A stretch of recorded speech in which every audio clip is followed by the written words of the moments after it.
নমস্কার আমার প্রিয় ছাত্রছাত্রীরা,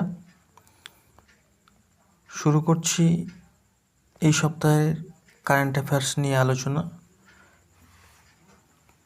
মে মাসের 5 তারিখ থেকে মে মাসের 11 তারিখ পর্যন্ত গুরুত্বপূর্ণ সাম্প্রতিক ঘটনা নিয়ে আজকের আলোচনা।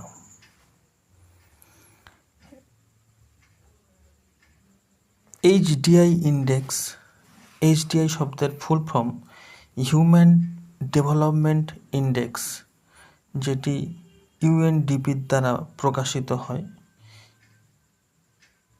United nation development programme. কবে থেকে চালু হয়েছে? 1990 সাল থেকে।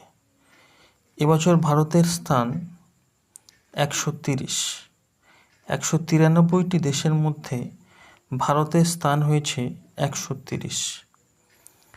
1 নম্বর হয়েছে আইসল্যান্ড, 2 নম্বর নরওয়ে। 2 নম্বর পজিশনে দুটি দেশই স্থান পেয়েছে, কে? নরওয়ে এবং সুইজারল্যান্ড। ভাকরা নাঙ্গাল বাঁধ, এটি দুটি বাঁধ পরস্পর একটু একটু দূরে অবস্থিত। ভাকরা হিমাচল প্রদেশে অবস্থিত আর নাঙ্গাল পাঞ্জাবে অবস্থিত। দুজনকে একসাথে বলা হয় ভাকরা নাঙ্গাল বাঁধ। এটি সম্প্রতি শিরোনামে তার কারণ পাঞ্জাব ও হরিয়ানার মধ্যে জলের বাঁটোয়ারা নিয়ে বিরোধ শুরু হয়েছে। ভাকরা নাঙ্গাল বাঁধ কোন নদীতে অবস্থিত? শতদ্রু নদীতে অবস্থিত। লরেন্স ওং, ইনি সিঙ্গাপুরের PM হিসাবে পুনরায় নির্বাচিত হলেন। ইনি অলরেডি সিঙ্গাপুরের PM অর্থাৎ প্রাইম মিনিস্টার বা প্রধানমন্ত্রী ছিলেন এবং আবার তিনি পুনরায় নির্বাচিত হলেন। বন্ধুরা, তোমাদের কাছে একটা প্রশ্ন। PM অর্থাৎ প্রাইম মিনিস্টার, ভারতের প্রধানমন্ত্রীর কথা সংবিধানের কোন ধারায় বলা আছে? কমেন্টে জানিও। ত্রিশূর পুরম উৎসব, যা কেরলে পালিত হয়, এটি একটি হাতি প্রদর্শনী। প্রচুর হাতি নিয়ে উৎসবটা পালন হয়। কোন মন্দিরে? বড্ড কুন্নাথন মন্দির, যা শিব বা মহাদেবের মন্দির, যেখানে এই উৎসবটা পালন করা হয়। ভেম্বানাদ লেক কোথায় অবস্থিত? কেরল। এটা সম্প্রতি শিরোনামে তার কারণ এখানকার CM অর্থাৎ মুখ্যমন্ত্রী পিনারাই বিজয়ন কোন রাজ্যের মুখ্যমন্ত্রী? কেরালা। তিনি 188 কোটি টাকা মঞ্জুর করলেন এই লেকটির পুনঃসংস্করণের জন্য। সুধীরমান কাপ, যেটি ব্যাডমিন্টনের সাথে জড়িত, যা চীনে আয়োজিত হয়েছিল, এর মেডেল তালিকায় 1 নম্বরও হয়েছে চীন এবং ভারতের স্থান 11 নম্বর। অপারেশন সিন্দুর, তোমরা জানো কাশ্মীরের পেহেলগাঁয়ে যে নারকীয় তাণ্ডব চালিয়েছে পাকিস্তানের আতঙ্কবাদীরা, তার প্রত্যুত্তরে ভারত এই অপারেশন সিন্দুরের দ্বারা পাকিস্তানের 9টি আতঙ্কবাদ যেখানে থেকে ছড়ায় সেই জায়গায় হামলা চালিয়েছে এবং ধ্বংস করে দিয়েছে। ফ্রি ট্রেড এগ্রিমেন্ট ভারত কার সাথে কোন দেশের সাথে স্বাক্ষর করলো? UK বা ইউনাইটেড কিংডম। ইউনাইটেড কিংডমের বর্তমান প্রাইম মিনিস্টার কে? কির স্টারমার। ফ্রি ট্রেড বলতে ভারত এবং UK দুটি দেশই পরস্পরকে ব্যবসা করার জন্য বিভিন্ন প্রকার ছাড় দেবে, তাই এটাকে বলা হয় ফ্রি ট্রেড এগ্রিমেন্ট। সুদর্শন চক্র, এটি সম্প্রতি খুব শিরোনামে তার কারণ এই অস্ত্রের দ্বারা তোমরা জানো অপারেশন সিঁদুরের দ্বারা পাকিস্তানের 9টি আতঙ্কবাদ বা 9টি জায়গা ধ্বংস করে দিয়েছে। প্রত্যুত্তরে পাকিস্তানও ভারতের 15টি শহরে আক্রমণ চালায় এবং এই সমস্ত আক্রমণই বানচাল করে দিয়েছে ভারতের সুদর্শন চক্র, যার নাম S-400। এটি সারফেস টু এয়ারে আক্রমণ করার জন্য, যা 36টি টার্গেটকে একসাথে নষ্ট করে দিতে সক্ষম, বা 36টি দ্রোণকে একসাথে নষ্ট করে দিতে সক্ষম। রেড ক্রস ডে কবে পালন করা হলো? 8ই মে, যার প্রতিষ্ঠাতা হেনরি ডিউনান্ট। শান্তিতে প্রথম নোবেল প্রাপক ব্যক্তি হলেন এই হেনরি ডিউনান্ট। 1901 সালে নোবেল পুরস্কারটা পান। আর এই রেড ক্রস কবে স্থাপিত হয়েছে? 9 ফেব্রুয়ারি 1863। 9 ফেব্রুয়ারি 1863। রেড ক্রসের কাজ কি? সারা বিশ্বের যেখানে আপৎকালীন পরিস্থিতি, মানে প্রাকৃতিক বিপর্যয় হতে পারে, যুদ্ধকালীন পরিস্থিতি হতে পারে, মানুষদেরকে সাহায্য করা এই রেড ক্রসের কাজ, যা বহুবার নোবেল পুরস্কার পেয়েছে। সাংগ্রি এটি সম্প্রতি জিআই ট্যাগ পেল। এটি একটি সবজি। কোথাকার সবজি? রাজস্থানের। অপারেশন হক, এই অপারেশন হকটি পরিচালনা করছে কে?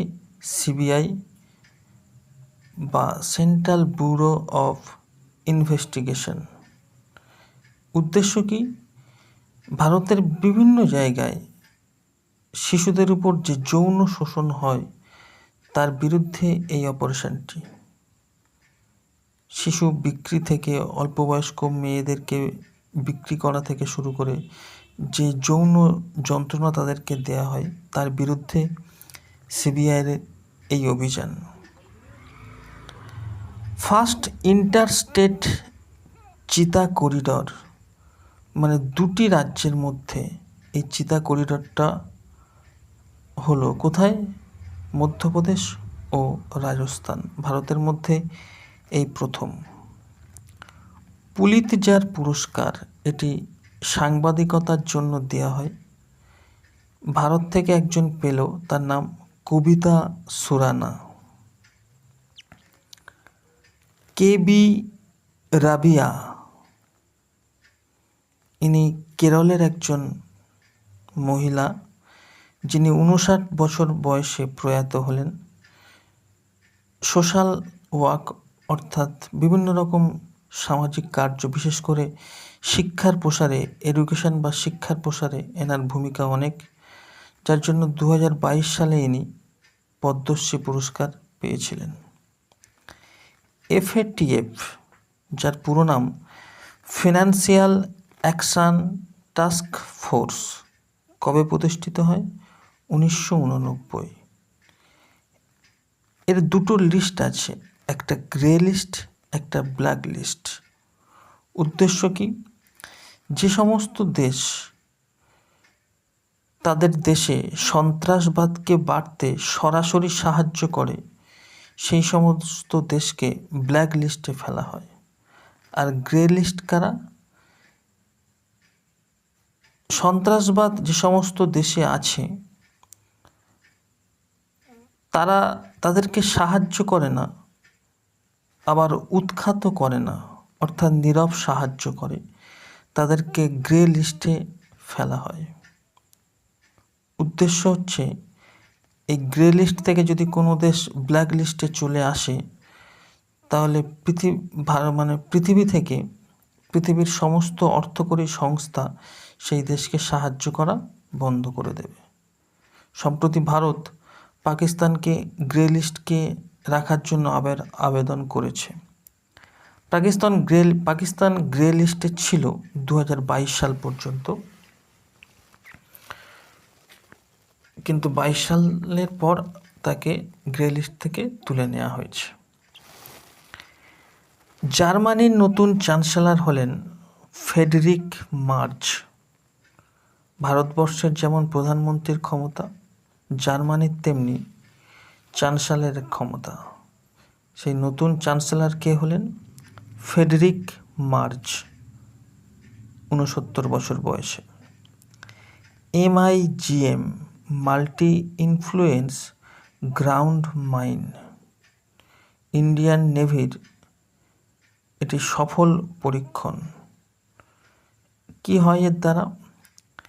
যে সমস্ত শত্রু জাহাজ ভারতের সীমানার মধ্যে, জলসীমানার মধ্যে প্রবেশ করতে যাবে বা হামলা করতে যাবে, মাটির তলায় লুকোনো মাইন দ্বারা সেগুলোকে নষ্ট করে দেবে। এটি হচ্ছে এর কাজ। রোহিত শর্মা, তোমরা জানো, ভারতীয় ক্যাপ্টেন। ইনি সম্প্রতি টেস্ট ক্রিকেট থেকে অবসর নিলেন। T20 থেকে তো আগেই অবসর নিয়ে ফেলেছেন, সম্প্রতি টেস্ট ক্রিকেট থেকেও অবসর নিলেন। INS আরনালা, ভারতের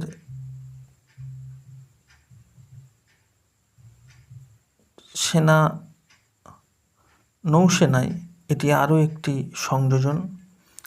এটি একটি যুদ্ধ জাহাজ, সম্পূর্ণ দেশীয় প্রযুক্তিতে এটি তৈরি হয়েছে। কোথায় তৈরি হয়েছে? কলকাতার গার্ডেন রিচ শিপ বিল্ডার্সে।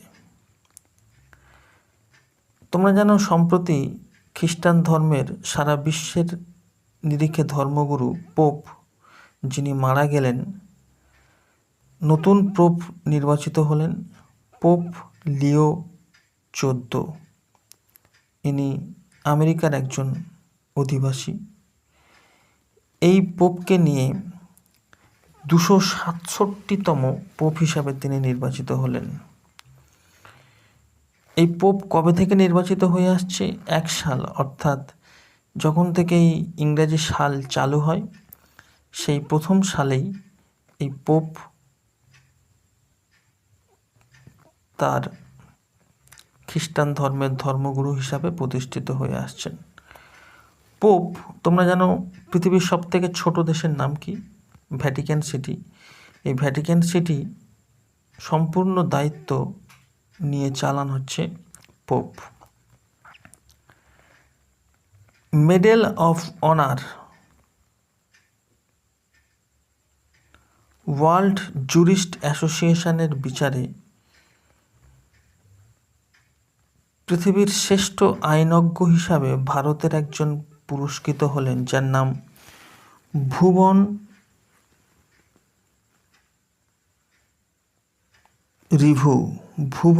রিভু। প্রথম ভারতীয় হিসাবে তিনি এই পুরস্কারটি পেলেন। কেরল তাদের রাজ্যে সম্প্রতি একটি যোজনা চালু করল, যার নাম জ্যোতি। বিভিন্ন প্রবাসী মানুষ, অর্থাৎ অন্য রাজ্য থেকে কেরলে গিয়ে শ্রমিকের কাজ করে। তাদের পরিবারও তাদের সঙ্গে যায়, কিন্তু পরিবারে যে সমস্ত শিশুরা থাকে তাদের শিক্ষা সেইভাবে হয় না। সেই জন্য তাদের শিক্ষা যাতে ভালোভাবে হয়, সেই জন্য এই জ্যোতি যোজনাটা চালু হলো প্রবাসী শিশুদের শিক্ষার উদ্দেশ্যে।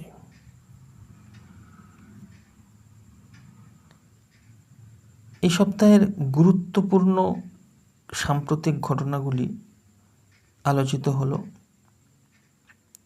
তোমরা পড়ে নিও, লিখে নিও। সবাই সুস্থ থেকো, ভালো থেকো। নমস্কার।